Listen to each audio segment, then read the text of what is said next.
और रिजवान साहब मैं आपके पास आता हूं। सैयदा फलक, पहले आप हिंदुस्तानी हैं या पहले आप मुसलमान हैं?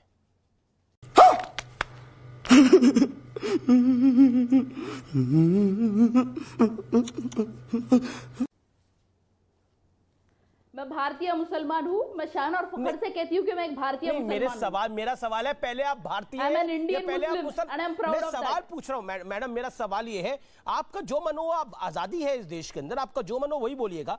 आप पहले भारतीय हैं या पहले मुसलमान हैं? जी देखिए, मैं एक भारतीय मुसलमान हूँ। मैं Indian Muslim and I am proud of that. पहले भारतीय मैं पहले भारतीय हूँ, उसके बाद मेरा धर्म आता है। ये सवाल से आप क्या किया? क्या मेरा सवाल का मतलब क्या है? सवाल ही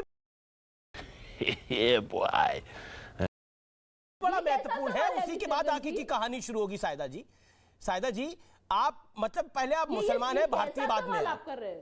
पहले आप मुसलमान है, भारतीय बाद में, यही समझूं मैं इसको? मैं मुसलमान भी हूँ, मैं भारतीय भी हूँ। बिल्कुल, आप दोनों हैं। आप पहले क्या हैं? जैसे मैं पहले भारतीय हूँ, आप पहले क्या हैं? देखिए, मैं भारतीय मुसलमान हूँ। ये कोई ऑप्शन ही नहीं है ना, ये कोई शब्द ही नहीं है। खत्म, bye bye, tata, goodbye, गया। आप पहले मुसलमान हैं या पहले भारतीय हैं? मैं चौथी बार पूछ रहा हूँ, नहीं तो मैं आपका जवाब समझ जाऊंगा। ये कैसा सवाल हुआ?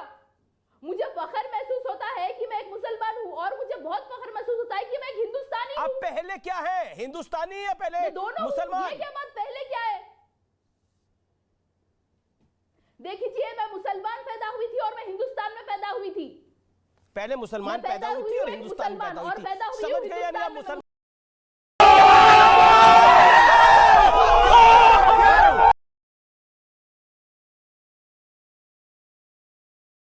पहले।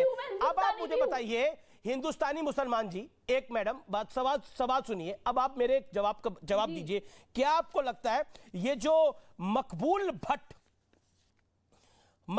भट्ट को जिसने फांसी दी थी, उस जज की हत्या हुई नीलकंठ गंजू की, क्या वो जायज थी? और क्या उसी संदर्भ में अब जिसने हिजाब पर ऑर्डर दिया उसकी भी हत्या करने की धमकी दी जा रही थी, क्या वो जायज थी? क्या आपको लगता है ये गलत था और उन आरोपियों को कड़ी से कड़ी सजा होनी चाहिए, ताज़ीरात हिंद होनी चाहिए?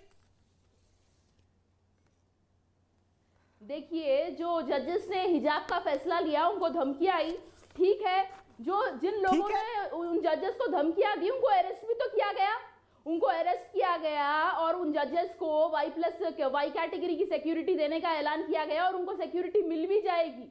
लेकिन भारतीय मुसलमानों को, हिंदुस्तान के मुसलमानों को कब सिक्योरिटी मिलेगी? अमीश देवगन जी, आपको पता होना चाहिए कि हजरा शिफा, one of the petitioners of the हिजाब बैन केस, उनकी डैडी की दुकान पर हमला किया गया। उसके भाई को बहुत ही बेरहमी से संघ परिवार के गुंडों ने मारा। हिबा शेख, जिसकी वीडियो वायरल हुई थी, हिबा शेख जिसको एबीवीपी के गुंडों ने रोका था एग्जाम लिखने से, उनके ऊपर केसेस नाजायज बुक हुए, उनको थ्रेट्स आ रहे हैं। जजेस को क्या आपको ये सामान्य बात लगती है कि जजेस को धमकी मिल रही है? धमकी आ रही थी, उनको सिक्योरिटी कब मिलेगी?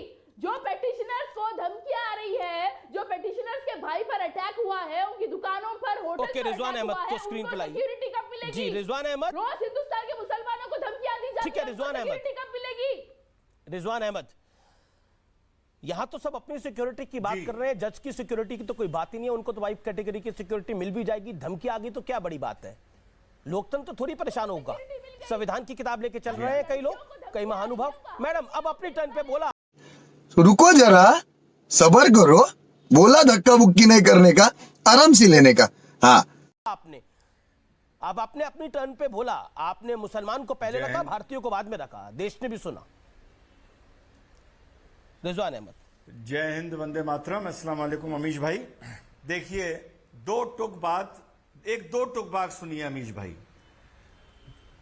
जो कट्टर नहीं वो मुसलमान नहीं, जो कट्टर नहीं वो मुसलमान नहीं, ये एक लाइन पकड़ के चलिए आप पूरे जिंदगी। और जो रिफॉर्म हो गया वो इनके हिसाब से इस्लाम नहीं, ये दूसरी लाइन पकड़ लीजिए। बिल्कुल लाख रुपए की बात कर रहा हूं, लाख रुपए भिजवा दीजिएगा। जो कट्टर नहीं वो मुसलमान नहीं, और जो रिफॉर्म हो गया इनके हिसाब से वो इस्लाम नहीं।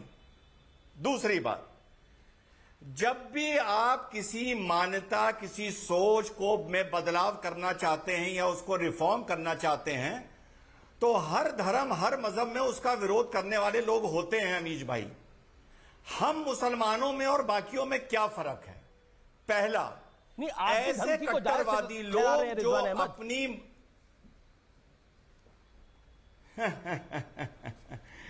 मैं इन लोगों के हिसाब से समझा रहा हूं कि ये अपने हिसाब से समझाऊं या इनके हिसाब से समझाऊं, किसके हिसाब से समझाऊं? आप अपने हिसाब से समझाइए, आजादी है। अपने हिसाब से तो चलिए समझा देता हूं।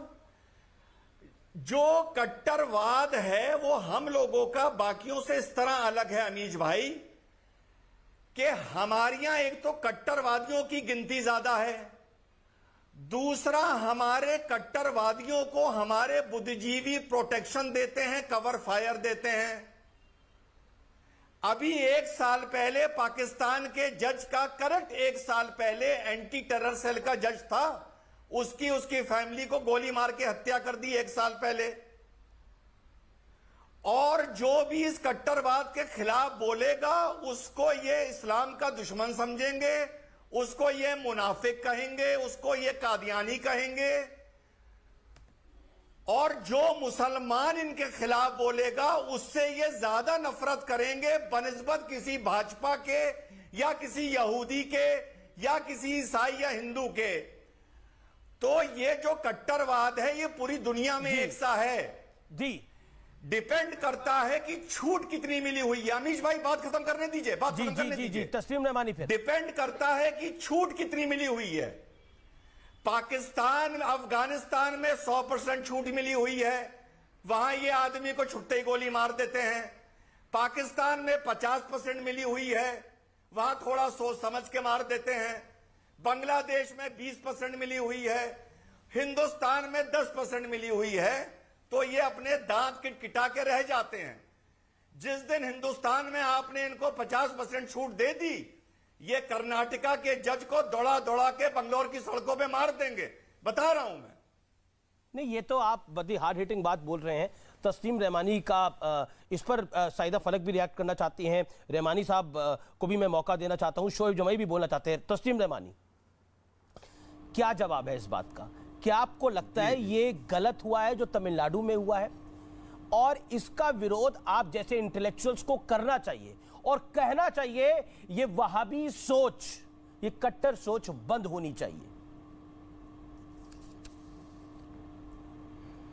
देखिए, अभी कट्टरता का